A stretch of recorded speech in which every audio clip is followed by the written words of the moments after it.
Emma stared at the stack of papers scattered across her marble kitchen counter. Each document carried the same message written in cold legal language: everything was gone. Her tech company, her investments, her reputation, all destroyed in a matter of weeks. The penthouse apartment that once felt like a palace now felt like a prison with windows showing a world she no longer belonged to. The morning news played softly from her television, and she winced as her own face appeared on screen. The reporter spoke in that serious tone reserved for scandals and disasters. Tech CEO Emma Rodriguez faces multiple lawsuits after her business partner Marcus Chen was arrested for embezzling $50 million from client accounts. While Rodriguez has not been charged, investigators are looking into her possible involvement in the scheme. Emma turned off the television with shaking hands. She had trusted Marcus completely. They had built the company together from her college dorm room, working 18-hour days and surviving on instant noodles and determination. When clients started reporting missing funds, Emma had been as shocked as everyone else. But the media didn't care about her shock. They wanted someone to blame, and she was an easy target. Her phone buzzed with another call from her lawyer. She let it ring. There was nothing new to discuss. The FBI had frozen all her accounts while they investigated. Her board of directors had voted her out. Her friends had stopped returning her calls. Even her housekeeper had quit, probably worried about getting paid. The eviction notice lay on top of all the other papers, stamped with tomorrow's date. Emma had exactly 24 hours to leave the only home she had known for the past 5 years. She walked through the empty rooms, her footsteps echoing off the hardwood floors. The expensive furniture had already been repossessed. The artwork was gone. Even her designer clothes had been seized as potential assets. In her bedroom closet, she found the only things she had left: a few basic clothes, her grandmother's ring that she kept hidden in an old jewelry box, and exactly $47 in cash that she had found in various jacket pockets. It wasn't enough for a hotel room. It wasn't enough for much of anything. Emma sat on the floor of her empty bedroom and tried to remember the last time she had felt truly happy. It seemed like a lifetime ago. Success had come so quickly that she never stopped to appreciate it. She worked constantly, measured her worth by her bank account, and surrounded herself with people who only cared about what she could do for them.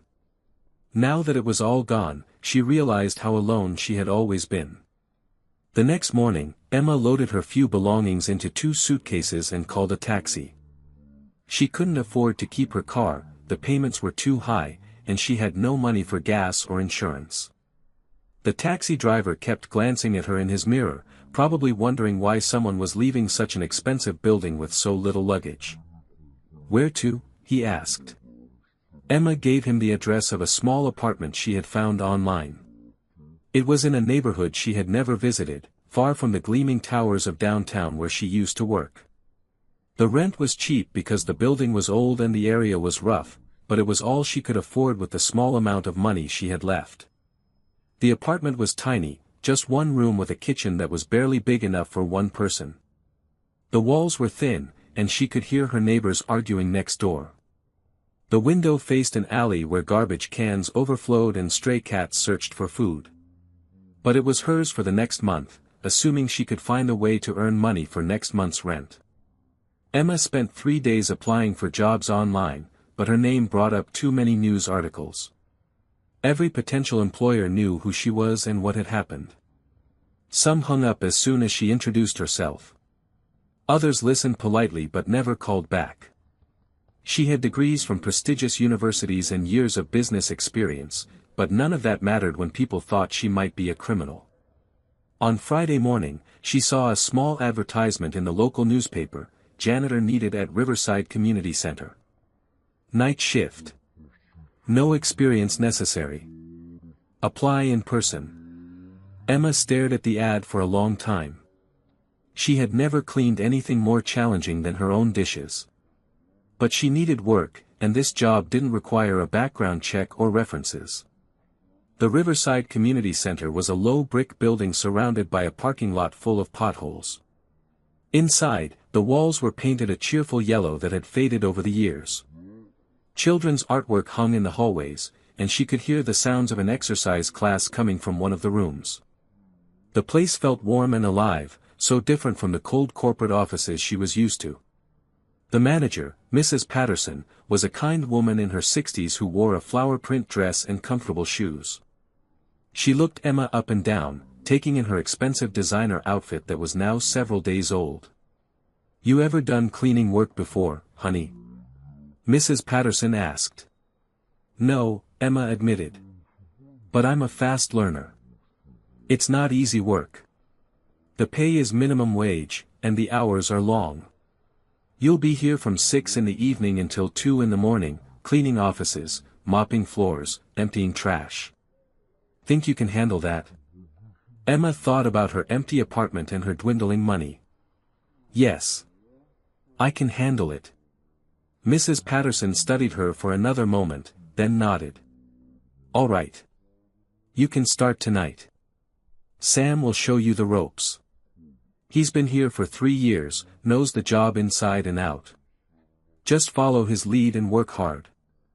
That evening, Emma returned to the community center wearing the most casual clothes she owned, jeans and a plain t-shirt that still probably cost more than most people spent on an entire outfit. She felt nervous and out of place as Mrs. Patterson led her to a supply closet filled with cleaning products, mops, and vacuum cleaners. "Sam should be here any minute," Mrs. Patterson said, checking her watch. "He's never late." A few minutes later, the front door opened and a man walked in. He was tall and thin, with dark hair and tired eyes, carrying a worn backpack and a lunch cooler. He looked to be in his early 30s, and his clothes were neat but clearly old and well-used. "Sam, this is Emma," Mrs. Patterson said. "She's going to be working with you." Sam smiled and extended his hand. His handshake was firm and warm. "Nice to meet you, Emma. Don't worry, the job seems overwhelming at first, but you'll get used to it." Mrs. Patterson left them alone, and Sam led Emma to the supply closet. He explained the different cleaning products and showed her how to properly mop floors and clean windows.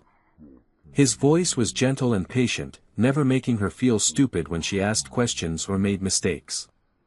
"The most important thing," Sam said as they filled their cleaning carts, "is to take your time and do things right. Mrs. Patterson would rather have us work carefully than rush and miss something." They started in the administrative offices on the second floor. Sam showed Emma how to dust furniture, empty wastebaskets, and vacuum carpets. He worked steadily and efficiently, but he wasn't in a hurry. When Emma struggled with the industrial vacuum cleaner, he patiently showed her how to maneuver it around desks and chairs. For the first few hours, Emma focused entirely on learning the tasks. But as the evening went on, the reality of her situation began to sink in. 6 months ago, she had been making decisions that affected thousands of employees and millions of dollars. Now she was emptying trash cans and scrubbing toilets. The contrast was overwhelming. Around 10 o'clock, they moved to the supply closet to refill their cleaning supplies. Emma felt a crushing weight settle on her chest as she looked at the bottles of disinfectant and rolls of paper towels. This was her life now. This was all she had left. The tears came suddenly and without warning. She tried to hide in the corner of the closet, behind a shelf of toilet paper, but the tears wouldn't stop. Her whole body shook as months of stress and fear finally caught up with her. She had been holding everything together for so long, trying to be strong, trying to figure out how to fix her life.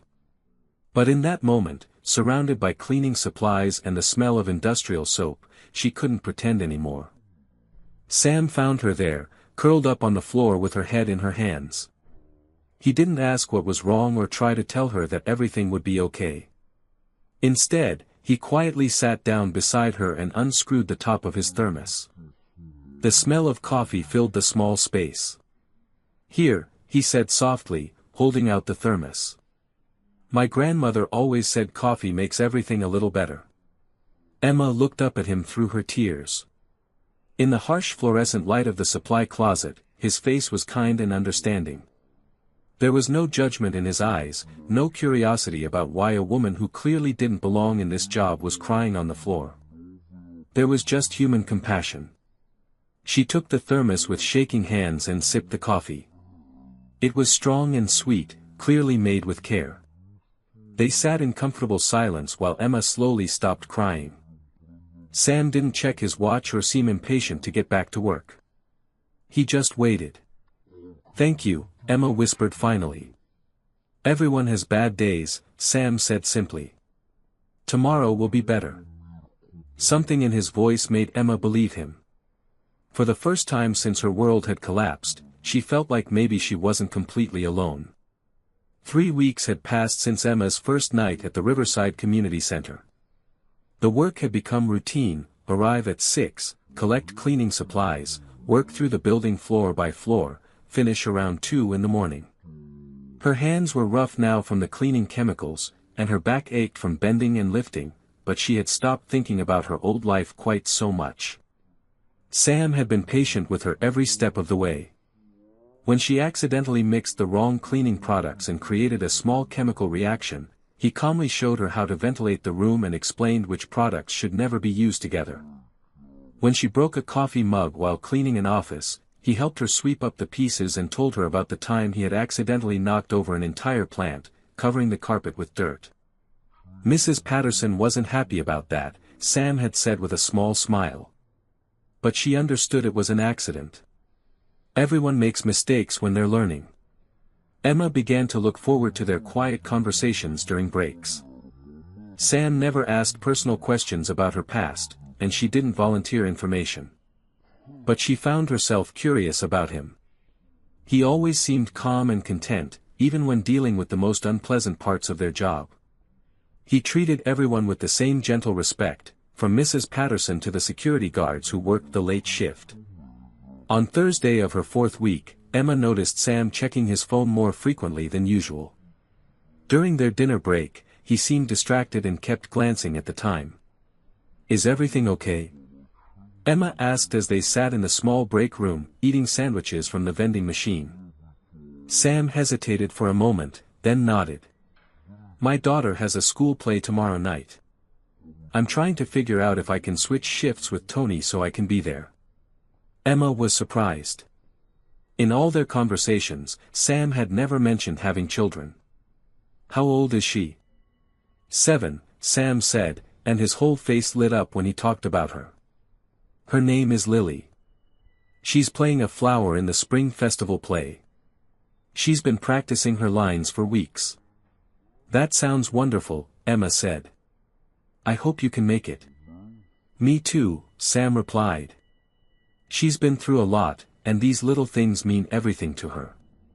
Emma wanted to ask what he meant by "been through a lot," but something in Sam's expression told her it wasn't the right time. Instead, she helped him finish his work early so he could leave a few minutes sooner to pick up his daughter from the babysitter. The next evening, Tony covered for Sam, and Emma worked alone for the first time. The building felt different without Sam's quiet presence. She realized how much she had come to depend on his steady companionship during the long nights. When she struggled to reach a high window in the gymnasium, she found herself wishing Sam was there to help. Monday night, Sam returned with photos on his phone from Lily's play. Emma looked at the pictures of a small girl with dark curls and her father's kind eyes, wearing a bright yellow costume and a huge smile. "She looks like she had a wonderful time," Emma said. "She did," Sam replied. "After the play, she told me it was the best night of her life. Sometimes I think kids understand happiness better than adults do." As the weeks continued, Emma learned more about Sam's life in small pieces. He worked 2 jobs, the cleaning job at the community center, and during the day he worked at a grocery store stocking shelves. He had been doing this for 3 years, ever since his wife died from cancer. Lily had been only 4 when her mother passed away. The hardest part wasn't the grief, Sam told Emma one night as they cleaned the computer lab. It was figuring out how to be everything she needed. Maria was the one who knew how to braid hair and help with homework and remember which stuffed animal Lily needed to sleep with each night. Emma watched Sam carefully dust each computer keyboard, his movements gentle and thorough. "It sounds like you figured it out," she said. "I'm still figuring it out," Sam admitted. "Every day I worry I'm not enough. But Lily is patient with me. She taught me how to make pancakes shaped like butterflies because that's how Maria used to make them. Now it's our Sunday morning tradition." Emma found herself thinking about Sam and Lily during her days off. She wondered what it would be like to have someone depend on you so completely, to love someone more than yourself. In her previous life, she had been focused on growth and profits and market share. She had never even considered having children because they would have interfered with her career goals. One evening in late November, Emma arrived at work to find Sam looking more tired than usual. His eyes were red, and he moved slowly as he prepared his cleaning cart. "Rough day?" Emma asked. Sam nodded. "Lily had a bad asthma attack last night. We spent 4 hours in the emergency room. The doctor said she needs new medication, but it's expensive and our insurance doesn't cover all of it." Emma felt a tightness in her chest. "Is she okay now?" "She's better," Sam said. "But these attacks have been getting worse. The doctor thinks it might be related to stress, or maybe she's developing new allergies. We're supposed to see a specialist, but the earliest appointment I could get is in 3 months." Emma wanted to help, but she barely had enough money to pay her own rent. Her savings from her old life were still frozen while the investigation continued.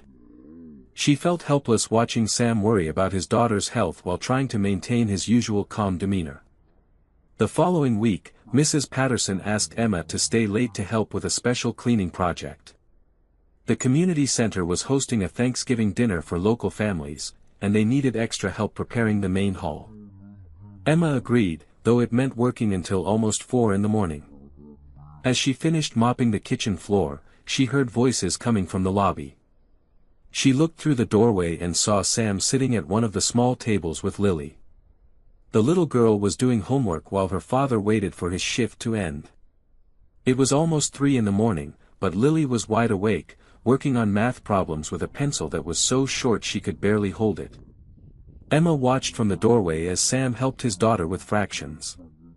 He had drawn pizza slices on napkins to help her understand the concept of parts and wholes.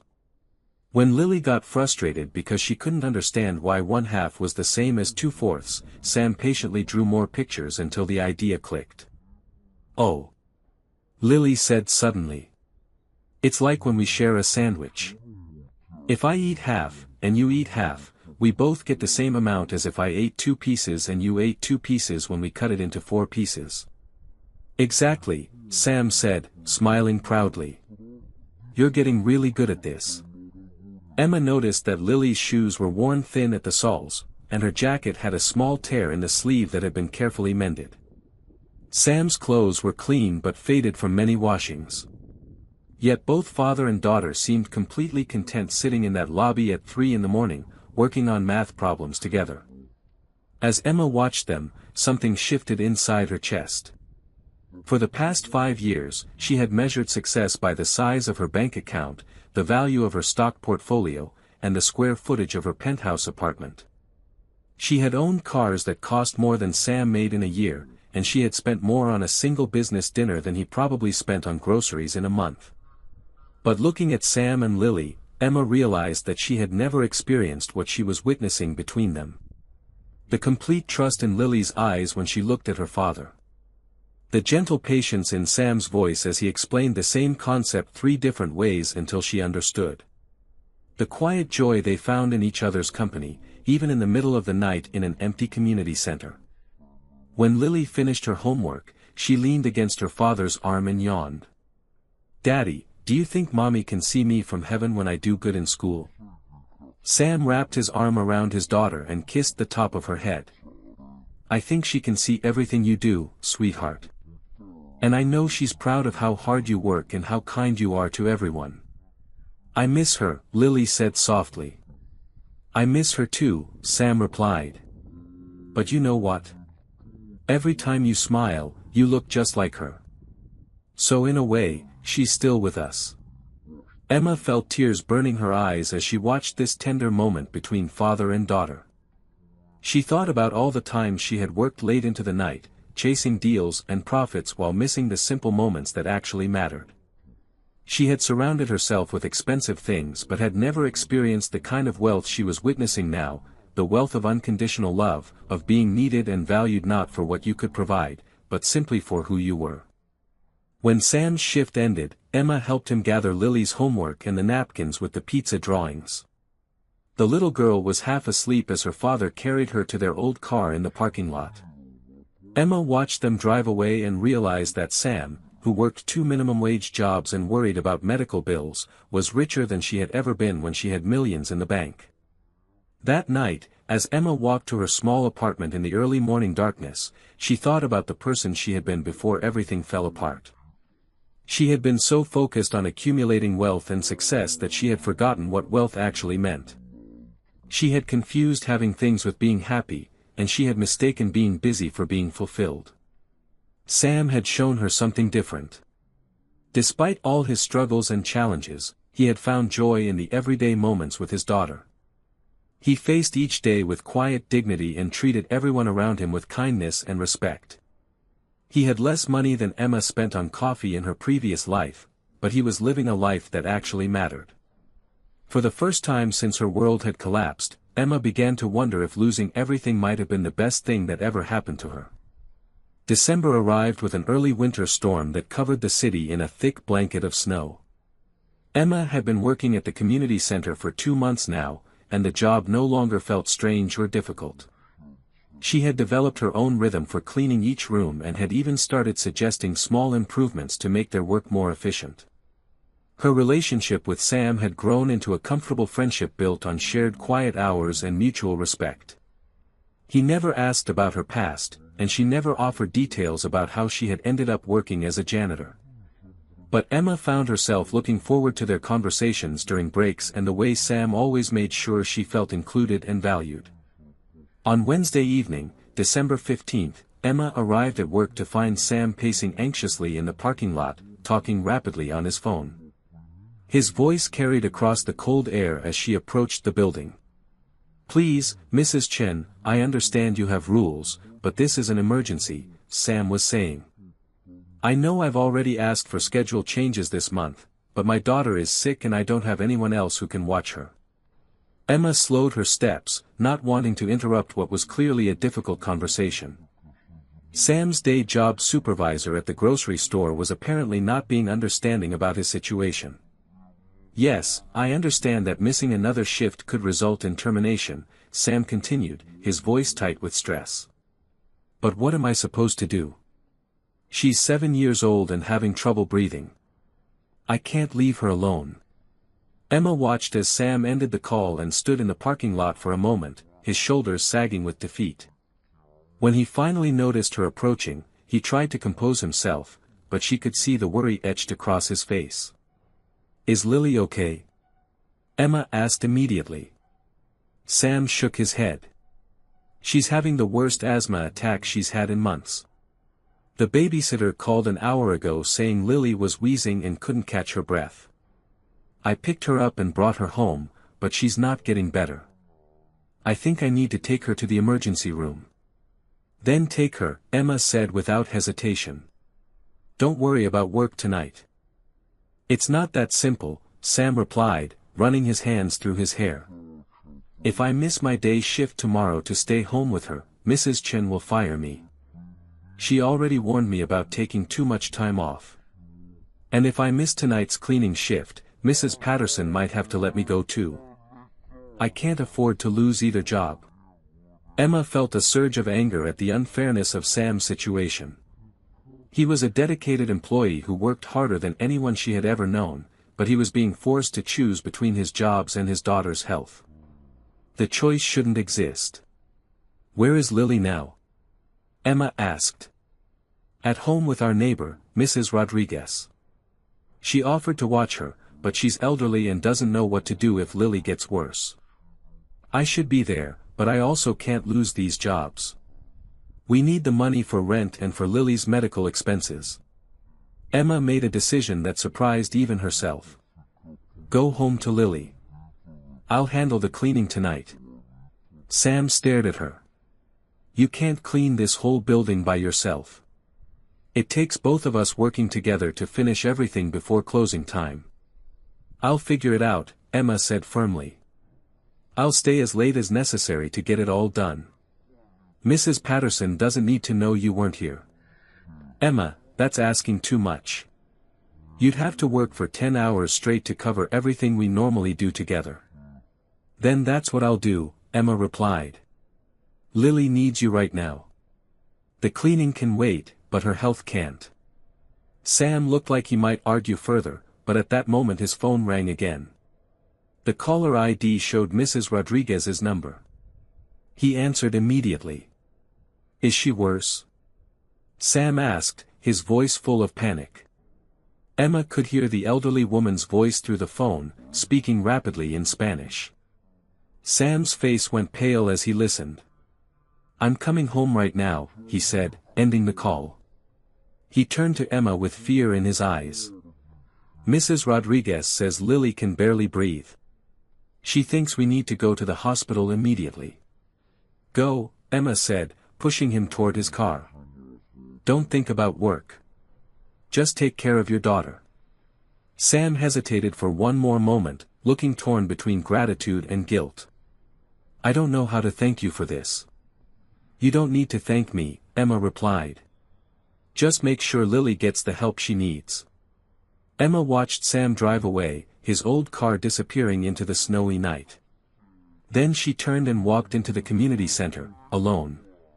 She had never attempted to clean the entire building by herself, but she was determined to try. For the next 6 hours, Emma worked harder than she had ever worked in her life. She moved through the building systematically, cleaning offices, mopping floors, and emptying trash cans. Her back ached from the constant bending and lifting, and her hands became raw from the cleaning chemicals, but she kept going. Around midnight, her phone buzzed with a text message from Sam, at hospital with Lily. Doctors are helping her breathe better. Thank you for covering for me. I owe you everything. Emma texted back, don't worry about work. Focus on Lily. I hope she feels better soon. By 3 a.m, Emma had finished most of the building, but she was exhausted and still had the gymnasium and cafeteria left to clean. As she filled her mop bucket for what felt like the 100th time, she thought about the conversation she had overheard between Sam and his supervisor. Even if Emma covered this shift, Sam would still face the same impossible choice tomorrow if Lily wasn't well enough to go to school. Emma pulled out her phone and looked up the number for Sam's grocery store. It was too late to call now, but she made a mental note to speak with Mrs. Chen in the morning. Maybe she could explain Sam's situation and convince her to be more flexible about his schedule. As she mopped the gymnasium floor, Emma's phone rang.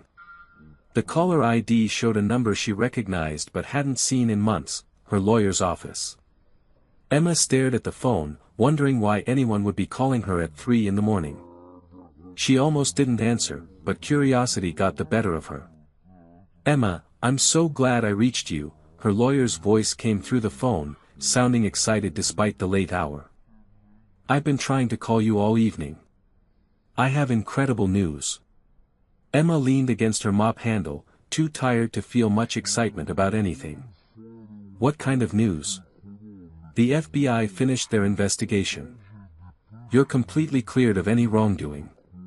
They found evidence that Marcus had been forging your signature and manipulating financial records without your knowledge. All charges against you are being dropped, and your assets are being unfrozen. Emma felt the words wash over her without fully understanding them. After months of living in limbo, the investigation was over. She was free to return to her old life. There's more, her lawyer continued. Several investment firms have already called expressing interest in backing a new company for you. They're impressed that you maintained your integrity throughout this whole ordeal. You could be back in business within weeks. Emma looked around the empty gymnasium, thinking about the past 2 months of her life. What about my reputation? The media coverage? That's the best part, her lawyer said. The truth about Marcus's fraud is already making headlines. The business community is rallying around you. They see you as a victim who was betrayed by someone you trusted. If anything, this experience has made you more respected, not less. Emma ended the call and stood in a quiet gymnasium, processing what she had just learned. Everything she had lost could be returned to her. Her money, her status, her old life, it was all waiting for her to reclaim it. But as she looked at the mop in her hands and thought about Sam sitting in a hospital room with his sick daughter, Emma realized she didn't want her old life back. The next morning, Emma drove to the hospital where Sam and Lily were still waiting for test results. She found them in the pediatric wing, Sam sleeping uncomfortably in a chair beside his daughter's bed. Lily was awake and breathing easier with the help of a nebulizer, but she looked small and tired in the hospital bed. "Hi," Lily whispered when she saw Emma. "Are you my daddy's friend from work?" "Yes," Emma said, sitting down beside the bed. "I'm Emma. How are you feeling?" "Better," Lily said. "The doctors gave me medicine to help me breathe. But Daddy looks worried." Emma glanced at Sam, who was still asleep. His face was drawn with exhaustion and stress. "He loves you very much. That's why he looks worried." "I know," Lily said. "He always takes care of me when I get sick. But I worry about him too. He works so hard and never gets to rest." The innocence and wisdom in Lily's words struck Emma deeply. This 7-year-old child was already aware of her father's sacrifices and felt responsible for his stress.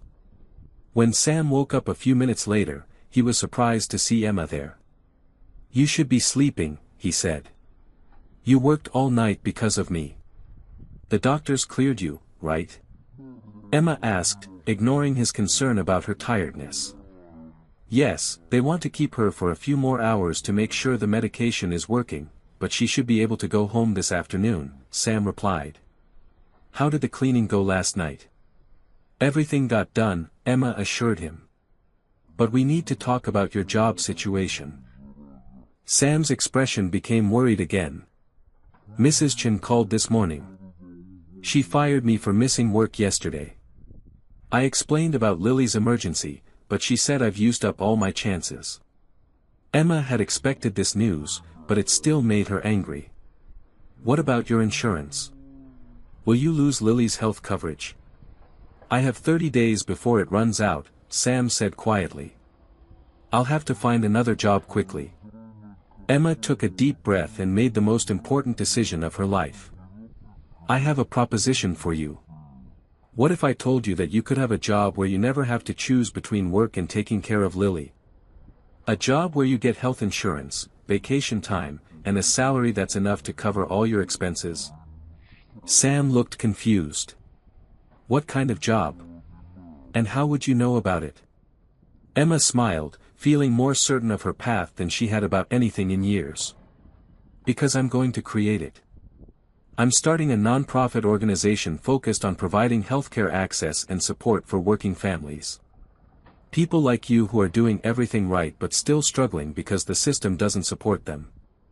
"Emma, that's a wonderful idea, but I don't understand how you could start a non-profit," Sam said gently.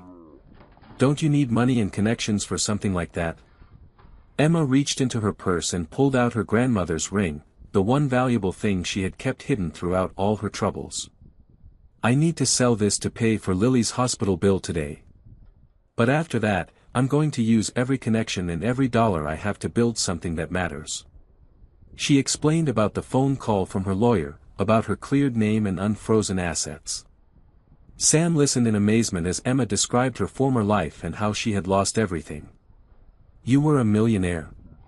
Lily asked from her hospital bed, her eyes wide.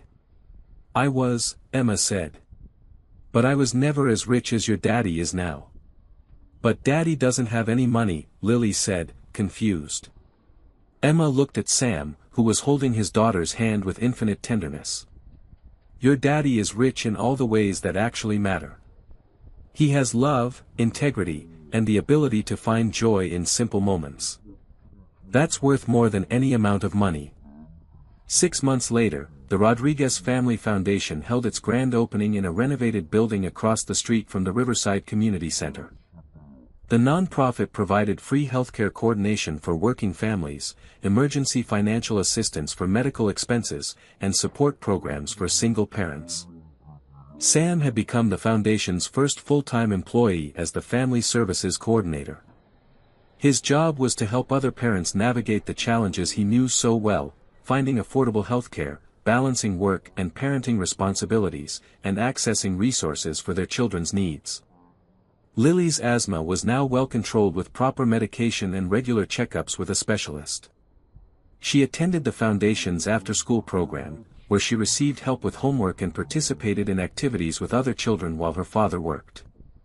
Emma worked longer hours than she ever had in her corporate days, but for the first time in her life, she went to bed each night knowing that her work had made a real difference in someone's life. She had discovered that true wealth wasn't measured in stock portfolios or real estate holdings, but in the knowledge that your life had meaning and purpose. On the anniversary of the night when Sam had found Emma crying in the supply closet, they sat together in the foundation's break room during their lunch break. Through the window, they could see Lily playing in the courtyard with other children from the after-school program. "Do you ever miss your old life?" Sam asked.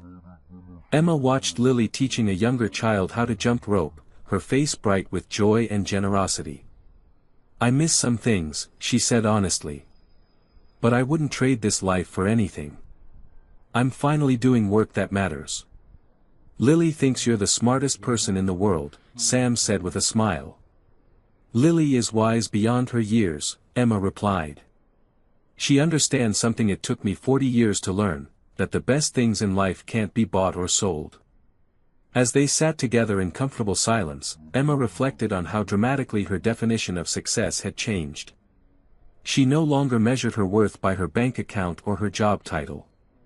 Instead, she measured it by the families they had helped, the children who now had access to healthcare, and the knowledge that she was using her skills and resources to make the world a little bit better. She had lost everything that she thought mattered, only to discover what truly mattered had been there all along: the capacity for human connection, compassion, and the choice to use whatever gifts you have in service of others. Emma had finally found her way home.